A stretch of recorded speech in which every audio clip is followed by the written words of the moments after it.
Hey, my Greta Van Fleet brothers and sisters. How's everyone doing? I hope you're all shiny this morning. Everyone's having a good time.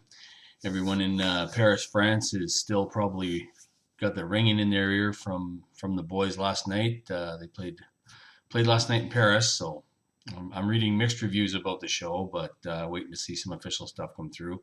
Pictures look pretty incredible. Yeah, I noticed they're sold out now till January, end of January in Sydney is the next show that isn't sold out. So I'm sure it will be by the time they get there. Just wondering if they're going to go to an arena tour, if they're going to stay at 5,000 seat arenas or what, or pardon me, at venues. I noticed they're coming back to Toronto and they're playing a 5,000 seat, and they did that when they toured Canada the last time as well. But I was pretty sure with the popularity, and especially with Anthem dropping that things would really change. But hey, you know what? It's cool with me if they want to stay in the smaller venues. It's a better chance for their fans to get up nice and close, and not a lot of meet and greets, but it's always nice to be right up there in that little club type of setting and something a little more intimate than sitting in a 30,000 seat or even a 20,000 seat arena. Using your binoculars to see your favorite band. Anyway, I've dragged my butt on this for a little while, so it's time for the review of the Anthem of the Peaceful Army. It's an LP, folks. It's an LP. It's wonderful. In a nutshell, I love it. I'm not a little biased. You know what? I mean, I love the first two EPs. I love the first stuff that they released. But realistically, you're not gonna get a pass if it's not good and there's not a lot of work into it and there's not a lot of good music on that vinyl. So I ordered this a month ago or so, whenever it became available, and downloaded the music on. We upgraded our Spotify account, so Thursday, where am I here? The 18th, Thursday night, the 18th. I started listening to the new album Anthem of the Peaceful Army, and didn't get a lot of sleep that night.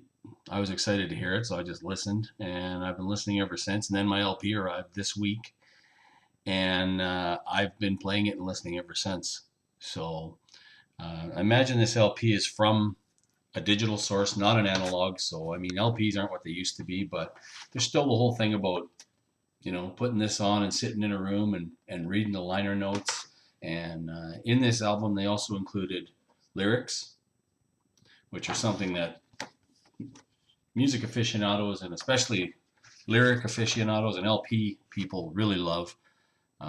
There's a couple of little notes at the end of participants on the album and some thanks and things like that. But yeah, you can sit down in your room and have a pop or whatever your inebriant of choice is, or just sit there and enjoy the album and sing along or check the words and see. I saw an interview with Danny last week where he said that Josh writes the majority of the lyrics. Um, Josh is 22 years old. Um, Josh Kiska, 22 years old, is writing lyrics along the lines of, where was I here? Watching Over is an incredible song. I wonder when we'll realize this is what we've got left, and it's our demise. With the water rising and the air so thin, still the children smiling, can we see no sin? There's a definite political tone there. I admire the fact that they don't come out and say a whole lot of anything about politics or anything of that nature. But yeah, the Take One Look at Your Skies, it's amazing. So they've done some incredible work here. I'm going to read you one more verse from Brave New World, which is also a song that goes right along the Watching Over theme. Take one look at your skies, and in the darkness realize, kill fear the power of lies, for we will not be hypnotized. So yeah, they're aware of their surroundings for sure. It sounds like they're in touch with things like that, and they're doing it the way musicians do things, the way an artist does things. They voice it in their music, and some people will likely pick up on it, some may not, but it's out there for you. A lot of bands did that. If you look back, God, what was it? 78, 78, 79 when Rush released a song called The Trees. Um, Rush, Neil Peart was the lyricist for Rush. Alex Lifeson and Geddy Lee on guitars and bass and vocals respectively, but Peart did all the lyrics for the band since he joined in '74. But The Trees is definitely a political statement. Uh, do yourself a favor and Google it and listen to it. It's an incredible song. Back to our boys here. I'm going to start off with the beginning of the album with Age of Man. There was a thing online you may find if you take a good look. Some of the members had come out with their favorite songs. One thing that stands out to me is Danny was a big fan of Lover, Leaver, Taker, Believer. And when you hear this song, the drums are almost primal. He's just going. He's just on total autopilot mode, and he's just hammering away. Now, it doesn't take away from the artistry that's in it. He's doing a very good job of timing, and I would love to hear a track of just the rhythm section for that song. Just Danny and Sam just playing together, just laying down the rhythm for that. It would, imagine it would be incredible. But yeah, I think Anthem was Josh's choice. So it's an interesting little video clip if you can find it. But this album is everywhere. I mean, we've all heard Curtain. If you watch Jimmy Kimmel, they perform Curtain on When the Curtain Falls. They played that live there. It's been all over the internet. I don't think there's been anything released. Lover Leaver was on video for a while, and it was basically some internet song, some live show coverage. But the rest of it is all new stuff. There's some kind of poppy, happy stuff on there. The New Day is kind of a brighter. I hate using the term brighter. The other songs aren't dark. There's nothing really dark on it. There's songs that you'll think about if you listen to them, but there are definitely songs that are just enjoyable, fun, and then there's songs that you really get into. But it goes everywhere. There's slide guitar on this that Jake's into now, and he's killing that. The musicianship of these guys is something to really respect. These guys are, I think the oldest member is 22, 23 years old now, and the way they're playing, the songs they're writing. This is another thing that I have to mention, that of the 10 songs on this album, there's not one cover song on it. They're all written by the 4 members of the band. Sammy, Danny, Josh, and Jake wrote everything on here. So, man, I know Sammy had said that they had a ton of stuff in the can from years ago, and they've been just dying to bang out this album, and they finally got it done. But it doesn't take away from the fact that they wrote this stuff themselves, and some of it years ago. So that's pretty amazing, I think. There were covers on the first few EPs.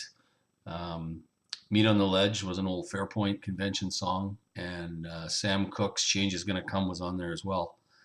They did very respectable jobs of those. They're on Greta Van Fleet Canada Instagram page as well if you want to take a look at those. But they're also on YouTube. You can check those out. The bottom line about this album is it's definitely something that you can listen to over and over again. You get into this mode with music. I do anyway, where you've heard a song a couple of times, and if I had to pick one on this album, I don't know if I could. Is there anything that you're getting tired of listening to? I've heard Curtain about 1,000 times probably, but it's still an interesting song. I still like to listen to it. Josh has a little fun in it, and the bass in this album is intense. It's deep. From a guy who said that playing bass isn't really a job, Sammy works his ass off on this album, and it shows. Danny's drums he just keeps getting better and better. When we saw them September, just over a month ago, he's become a better drummer since then, from what I've seen recently. So they're growing as musicians. They're already accomplished songwriters, obviously. So the future is very bright for this band, and I'm really looking forward to following them. I think they're 2 shows into a Canadian tour in 2019. In May, they're going to be in Toronto for 2 shows again in a 5,000 seat arena or a 5,000 seat hall. So last time they swung through the U.S. and came back up through Vancouver, and then over to stopped in Banff, of course, and being the nature lovers they are, toured Banff for a bit, and then they played Edmonton, Calgary, and then swung down through the States again to Portland, I think it was, in Oregon. So yeah, it's going to be an interesting year. I think 2018's been the year of Greta Van Fleet, and 2019 is not going to see any let up of the gas. There's going to be no pumping the brakes for this band. They're going all out, and barring a Kink style brothers fighting type of scenario, this train's going to go on for a long time. So yeah, getting into Jake's guitar on this is amazing, to say the least. I've always loved the way Jake plays, the dancing guitar player, and just the energy that he puts into it, and seeing him play almost effortlessly some really incredible pieces. He has fun on stage. He seems to really. They all do. They seem to enjoy what they're doing, and it shows in his music. It's his licks are fun. They can be a little choppy, and they're really a blast to listen to. Josh is Josh. Josh is, it seems to me, the reason that this whole comparing Greta Van Fleet to Led Zeppelin is a non-starter for me. I do see similarities. Do I think they're intentional? No. If you want to say that Josh sounds like Robert Plant, my hat's off to you. If somebody told me I sounded like Robert Plant when I sang, you'd be my hero. So, yeah, I mean, the kid's got a great voice. He's not trying to sound like Robert Plant. If he does, and that's what you hear, enjoy it. I don't think Jake is imitating Jimmy Page. And the other members, Sammy and Danny, aren't imitating John Paul Jones or John Bonham either. So it is what it is. These guys are old musical souls. Their musical tastes go back to the 50s and 60s. And I mean, if you've ever seen any of these Pick Our Record Collection type videos that they have on YouTube, it's quite clear. These guys walk into a record store.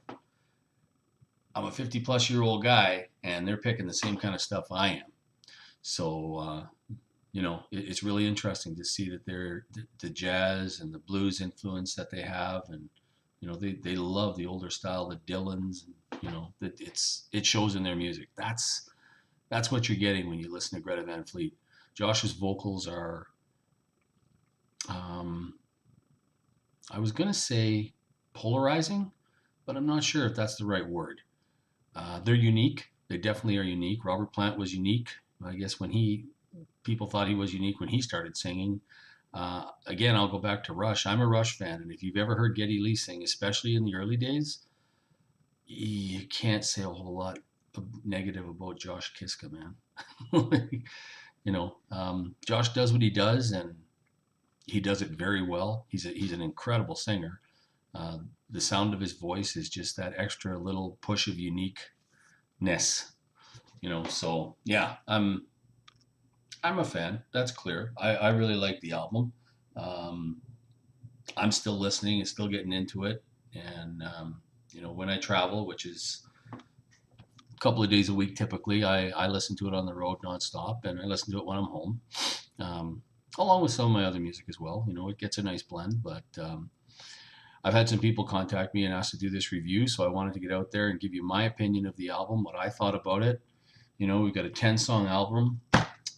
Released October 19th, 2018 by a 4-man group. And, Greta Van Fleet have given us 10 songs that they wrote, and they're not all the same songs. They don't all sound the same. There's a wide range of music on here, so give it a listen. Check it out online. Check it out on Spotify. It's available on Apple Music as well. Pick up the CD or download it from their site. Grab the LP if you're into that too. But give it a listen, give it a chance, and I understand that. I've always told my kids that you can't. Your musical taste can never be wrong, no matter what it is. It can't be wrong. It's your taste. So I mean, and nobody can slam you over that. If you like something that no one else likes, you still like it.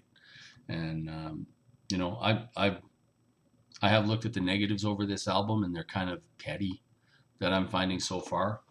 I'm tired of looking at the Led Zeppelin comparisons. Those are just, I don't have anything to post today as a video, so I'm going to say that Greta Van Fleet sound like Led Zeppelin for the 9 millionth time this week. So that's dead. That's done. That's done. It's a done issue. Rush was compared to Led Zeppelin in 1973 when they released their first album with John Rutsey. So if you want to go back that far, I guess. One gentleman on YouTube commented on one of my previous videos that Led Zeppelin stole a lot of their music, so let's not be too particular about our opinions of bands. So I never looked into that. Everybody's been accused of stealing music, and I'm a Led Zeppelin fan as well.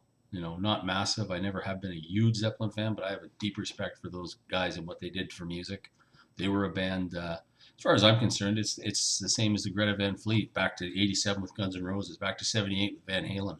These are albums that changed the course of rock and roll. And when Nirvana became popular, Teen Spirit, or for some people before that, music took a change. It doesn't always go like this. Sometimes it goes like that. It goes up and down. It changes directions.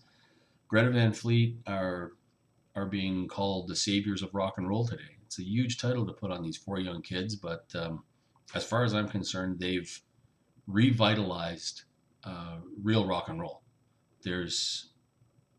The auto-tune is gone. There are some keyboards. Sammy plays an old Hammond organ. I think it's lovely. It sounds wonderful. Flower Power from the first EP is one of my favorite songs. I loved it. And there's a touch of that on here as well. Sammy's a very talented guy. The bass work he does, and Sammy's unique. Sammy's a unique guy, man. Sammy goes into a total, almost hypnotic state when he plays live. When I've spent a lot of time watching him when we saw them, and he's in a total zone when he plays. It's amazing to watch him go. So yeah, that's where these guys come from musically. They're very focused. They don't talk a lot to the crowd. There's not a lot of crowd interaction. I'm sure that'll come when they really start to get their chops. And they've played for a couple of years in front of thousands of people. That a little more banter will come out. I don't think that Josh is going to turn into David Lee Roth by any stretch of the imagination, but a little more crowd banter would be all right. But they do a great job. They come out and play. They sound fantastic. So what else do you want? Anyway, folks, that's it. Any questions or concerns, by all means, leave a comment. Subscribe at the link below. Hit the bell so you know when I drop a new video. I'm looking forward to your feedback on this. This has gone up and down. There's been a lot of unique responses to this album coming out, so I'm really digging this, and I want to get your guys' opinion on it too, especially on the Greta Van Fleet Canada Instagram page. Check it out. All my group there. Love you guys. You guys, we're at 102 members so far, and we just started up here a month or so ago. We got 102 members on Greta Van Fleet Canada, and fantastic bunch. We chat back and forth. There's some fun stuff that goes on there. There's some serious stuff. There's lots of updates all the time, some videos, so check that out too. Anyway, guys, love you guys. Peace. Keep it Greta.